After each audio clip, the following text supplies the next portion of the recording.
The Congress, the executive, and the court must each for itself be guided by its own opinion of the Constitution. Each public officer who takes an oath to support the Constitution swears that he will support it as he understands it and not as it is understood by others. The opinion on the judges has no more authority over Congress than the opinion of Congress has over judges. And on that point, the president is independent of both. Did Andrew Jackson just invent that in his own head? No. I'm going to read to you from James Madison, who said this, I don't know how many years before Andrew Jackson. I went to public school, I can't do math. Here's what James Madison said. Quote, as the legislative, executive, and judicial departments of the United States are coordinate and equally bound to support the Constitution, it follows that each must, in the exercise of its functions, be guided by the text of the Constitution according to its own interpretation of it. That is the system of checks and balances we are supposed to have. If one branch is telling the other branches what is constitutional or not, you have what Thomas Jefferson called an oligarchy. You have your 9 men in robes, or women in robes, telling all the rest of the government what they can and cannot do. I have a last example of this, and it's Abraham Lincoln.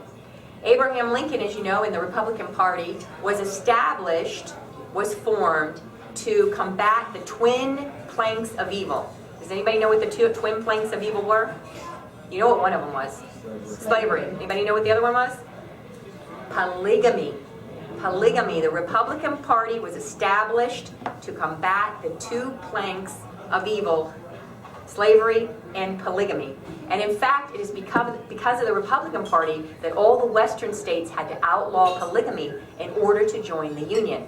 We recently, maybe this last time around, we recently had a presidential candidate, Republican presidential candidate, who said that marriage was not a federal issue. That means that candidate not only doesn't know U.S. history, he doesn't know the history of his own Republican Party. I want to read to you from Abraham Lincoln's first inaugural address. And I want you to keep in mind, well, first of all, I love reading Abraham Lincoln because we know that he wrote his own speeches, and they're phenomenal, unbelievable speeches. But also, this is in the context of what case? What U.S. Supreme case? Anybody remember? The Dred Scott decision, right? The U.S. Supreme Court had decided in the Dred Scott decision that there were certain Americans who did not have an inalienable right to life, liberty, the pursuit of happiness, right? Okay, this is what Abraham Lincoln had to say in his first inaugural address, 1861, quote, I do not forget the position assumed by some, that constitutional questions are to be decided by the Supreme Court.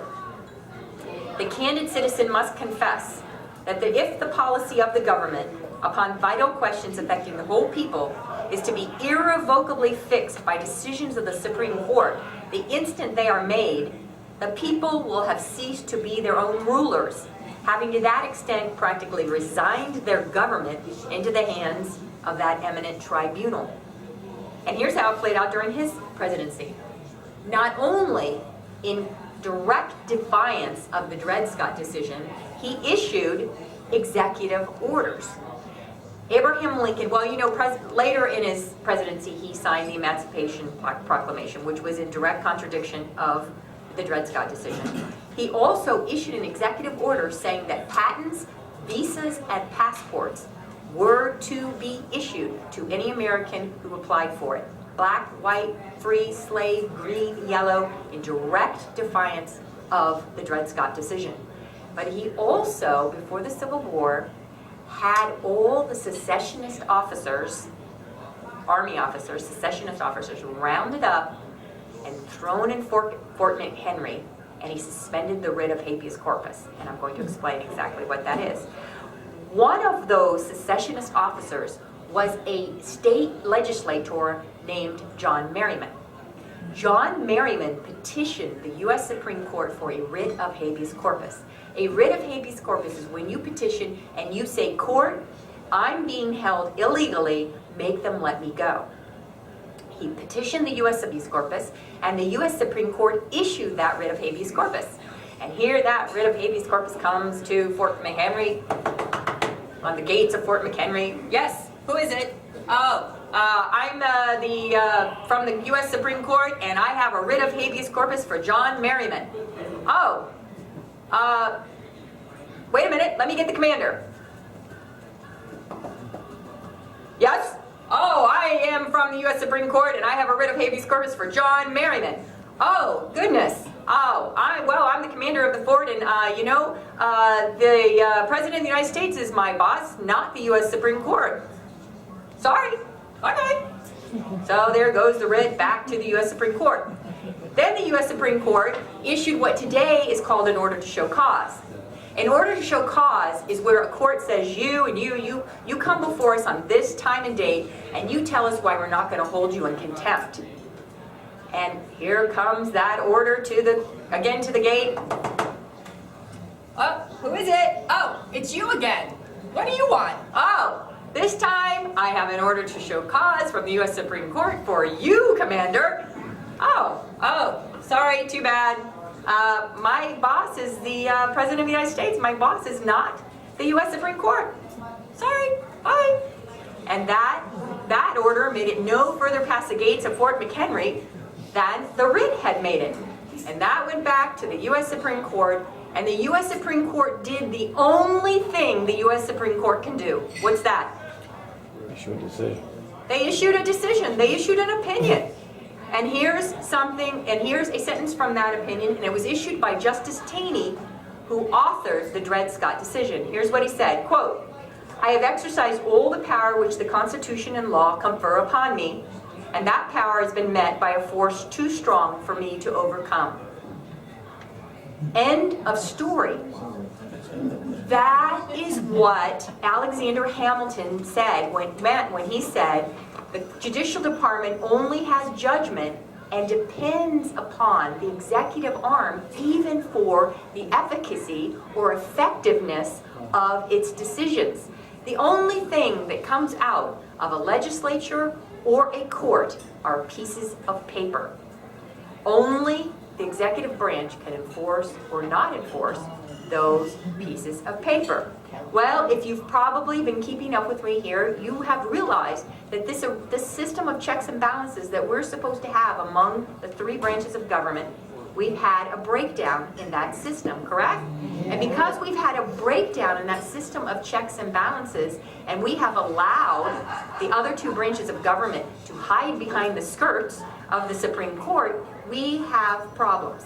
We have a myriad of problems, but I'm going to give you three problems that we have because of this breakdown in the system of checks and balances, and I'm going to go back to the language of the Declaration of Independence. The first problem we are having because of this breakdown in our system of checks and balances is, quote, "forbidding governors to pass laws of immediate and pressing importance, refusing assent to laws the most wholesome and necessary for the public good." James Madison said that the only power that the Judicial Department has is the confidence that the people give it. And if the Judicial Department becomes busy striking down popular measures of legislature, they will lose that confidence. Do you remember about a decade ago, maybe it's longer now, but we elected an entire freshman class of congressmen to go to Washington, D.C. Do you remember that? They were not insiders. They were from among us. We were like, happy days are here again. We're going to turn this boat around. Remember? We were so happy. We were so enthusiastic. What happened? Well, one of the things that happened is they went up there and started doing what we wanted them to do, and the U.S. Supreme Court got very busy striking down or ruling unconstitutional a lot of the things that they were doing that we told them to do, things that were immediate, pressing, wholesome, necessary. A perfect example of this is the child internet laws. Trying to come up with a law outlawing internet child pornography. And the U.S. Supreme Court kept striking it down, and Congress kept passing a new one, and they kept striking it down. Why? Because the U.S. Supreme Court has changed the language of the Constitution. The Constitution says, and one of our inalienable rights is what? Freedom of speech. But they have changed it to what? Freedom of expression. And they have made it so broad that includes pornography, right? Nude dancing, nude art, pornography. And not only pornography, but internet pornography. And so the U.S. Supreme Court kept ruling anything that is going to interfere with an adult's right to internet pornography is overbroad and unconstitutional. I lay the trouble we are having with sexual predators at the feet of the U.S. Supreme Court. And when they make these kind of decisions, they split the country. This is what's happened to our country. This is why we can't have a civil dialogue. Because when they make those decisions, instead of our legislatures who are supposed to be making these decisions, you split the country. Those who agree with this oligarchy who made this decision and those who don't. Rather than we elect people and they come to a consensus and make laws, these kind of laws, that's what their job's supposed to be, not the U.S. Supreme Court. Justice Scalia, in one of his dissenting opinions, said, quote, "What Texas has chosen to do," this was actually the Lawrence case, if you know anything about their cases. "What Texas has chosen to do is well within the range of traditional democratic action, and its hand should not be stayed through the intervention of a brand new constitutional right by a court that is impatient for democratic change. It is the premise of our system that those judgments are made by the people and not imposed by a governing caste that knows best." The second problem we have with our breakdown in system of checks and balances is, quote, "subjecting us to a jurisdiction foreign to our Constitution and unacknowledged by our laws." Do you remember those words from the Declaration of Independence? Well, if you didn't know it, our U.S. Supreme Court and federal courts have followed suit, followed this example, has been striking down federal and state laws based upon foreign opinions and foreign treaties to which we are not even members. The Wall Street Journal had this to say about that, about their doing this. Quote, "Perhaps the most troubling feature of Roper," that was one of the U.S. Supreme Court's cases, "is that it extends the High Court's recent habit of invoking foreign opinion in order to overrule American laws. We thought the Constitution was the final arbiter of U.S. law, but apparently that's passé." Justice Ginsburg recently defended the justice's reliance on foreign laws in making decisions. She stated, "She will take enlightenment wherever she can get it. She doesn't stop at a national boundary." Well, there's two problems with that. First of all, while I know Justice Ginsburg could probably take all the enlightenment she can get from wherever she can get it, but I fail to see how a foreign judge or foreign opinions or foreign treaties have anything to say about our unique U.S. Constitution, the oldest Constitution in the world. It also gives them the ability to pick whatever they want to agree with them. I mean, if they're not, why don't they pick the laws of Namibia rather than what they do pick to support their laws? But Chief Justice Roberts can say it way better than I can say. This is what he had to say during his Senate Judiciary confirmation hearing. Quote, "If we're relying on a decision from a German judge about what our Constitution means, no president accountable to the people appointed that judge, no Senate accountable to the people affirmed that judge, and yet he's playing a role shaping law that binds people in this country." Justice Roberts. And the last example, the last problem we are having with this breakdown, because of this breakdown of our system of checks and balances, is abandoning the rule of law.